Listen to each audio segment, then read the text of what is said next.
खेमचंद महला, कुलदीप धेवा और इसके अलावा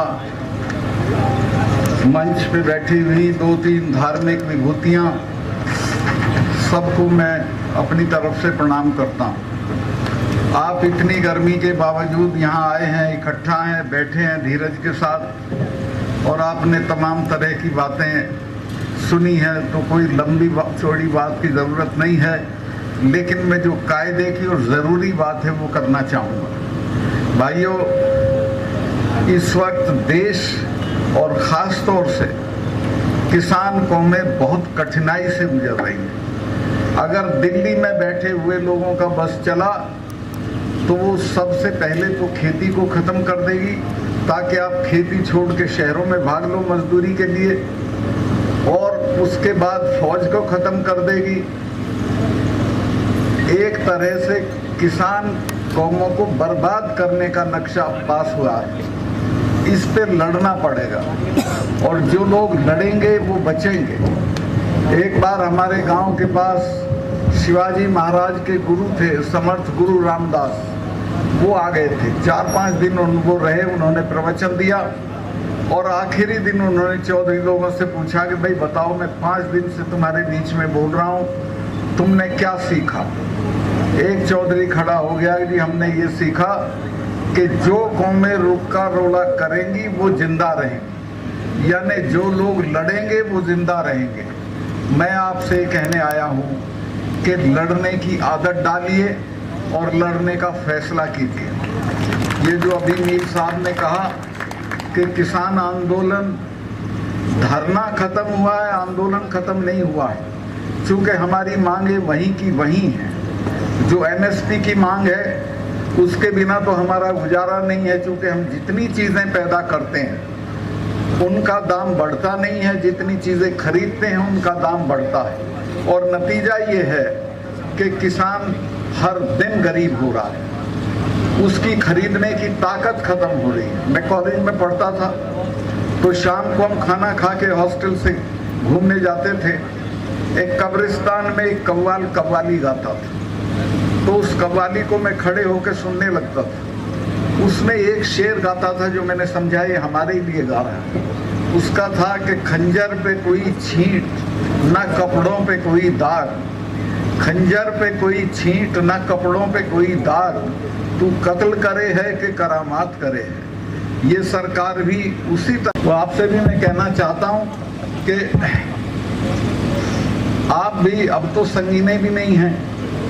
मैं अभी 4 दिन पहले हरियाणा की खापें आई थी, मुझे खापों के चौधरी वो करने आए थे, धन्यवाद। उनको कहीं से सुन गया था कि सीबीआई ने मुझे बुलाया है, तो मैंने उन्हें समझाया कि मुझे नहीं बुलाया, सीबीआई मेरे यहाँ आ रही है बात करने, और वो मेरी जांच नहीं कर रही है, बल्कि जो मैंने बताया था कि कहीं 150 करोड़ रुपए की रिश्वत ली जा रही थी, उसकी जांच करने आ रही है, उस सिलसिले में मुझसे बात करेगी। तो उन लोगों को ये पता चल गया, तो वो आए। मेरा घर 2 कमरे का है, वो भी किराए का।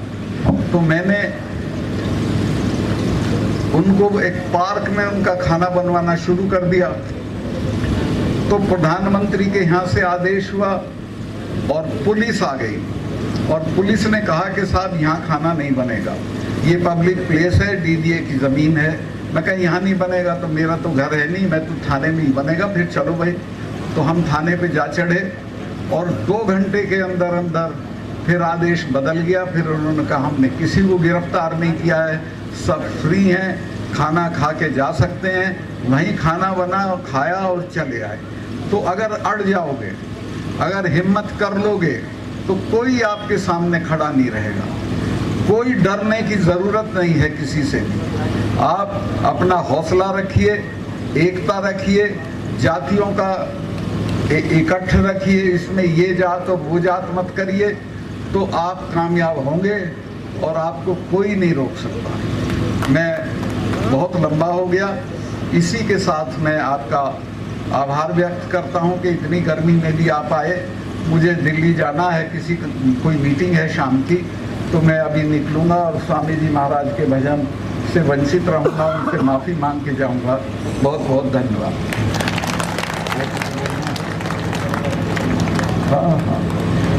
आयोजन समिति और खास तौर से रामचंद्र जी सुंडा का बहुत बहुत। ये सरकार भी उसी तरह से किसानों का कत्ल कर रही है, उसे ये पता भी नहीं चलता कि उसके साथ क्या हो रहा है। भाइयों, मैं निवेदन ये करना चाहता हूँ कि आप धरनों पे बैठते हो, मांग करते हो, इसको छोड़ो। अब ऐसी स्थिति पैदा करो कि लोग तुमसे मांगे, बजाय इसके कि आप सरकारों से मांगे। और वो तब होगी जब आप दिल्ली में सरकार को बदल दोगे। और मैं आपको आश्वस्त करता हूं, इस बार अगर आपने एकता दिखाई, जात पात को छोड़ के इकट्ठा रहे, तो दिल्ली में इनको कोई बचा नहीं सकता है। मैंने सारी पार्टियों के लोगों से बात की है, सब इस बात पे राजी हो गए हैं, एक उम्मीदवार के मुकाबले एक उम्मीदवार खड़ा करेंगे।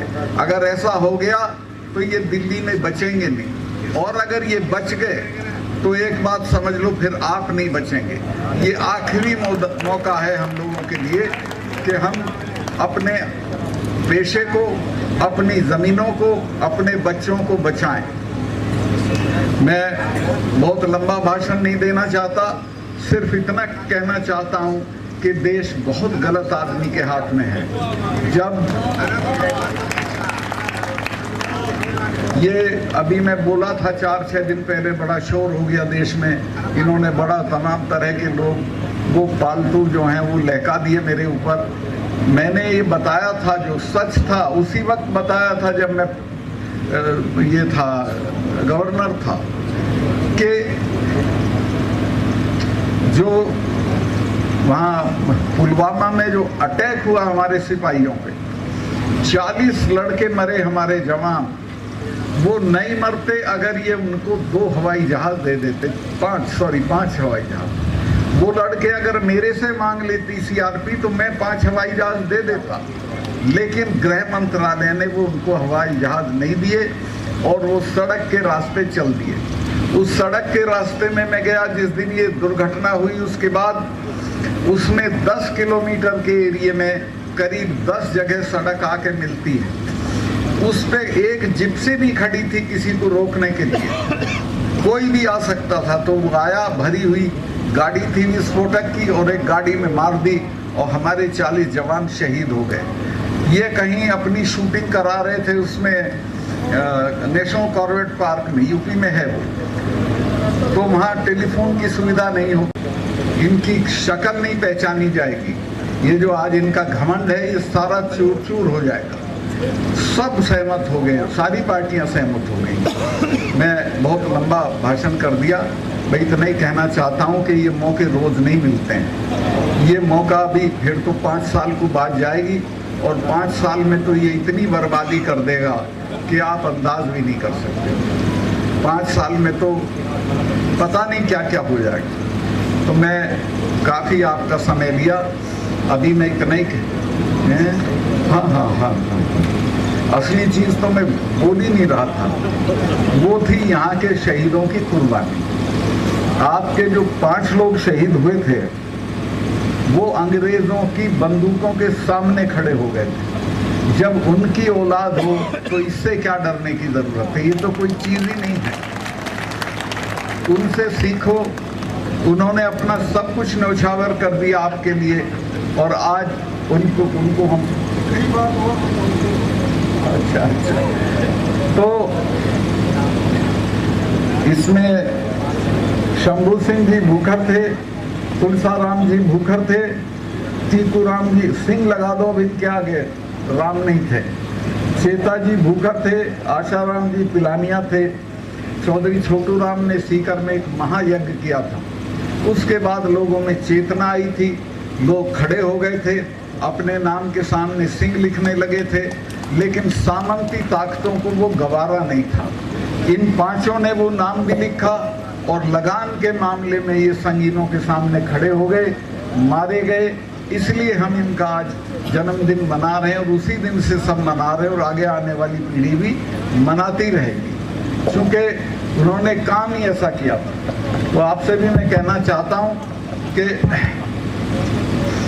आप भी, अब तो संगीने भी नहीं हैं, मैं अभी 4 दिन पहले हरियाणा की खापें आई थी, मुझे खापों के चौधरी वो करने आए थे, धन्यवाद। उनको कहीं से सुन गया था कि सीबीआई ने मुझे बुलाया है, तो मैंने उन्हें समझाया कि मुझे नहीं बुलाया, सीबीआई मेरे यहाँ आ रही है बात करने, और वो मेरी जांच नहीं कर रही है, बल्कि जो मैंने बताया था कि कहीं 150 करोड़ रुपए की रिश्वत ली जा रही थी, उसकी जांच करने आ रही है, उस सिलसिले में मुझसे बात करेगी। तो उन लोगों को ये पता चल गया, तो वो आए। मेरा घर 2 कमरे का है, वो भी किराए का। अपने शहर, अपने प्रदेश की ताज़ा खबरों के लिए लाइक करें, शेयर करें, सब्सक्राइब करें और हाँ, बेल आइकन दबाना ना भूलें, क्योंकि खबर हमारी, फैसला जनतंत्र का।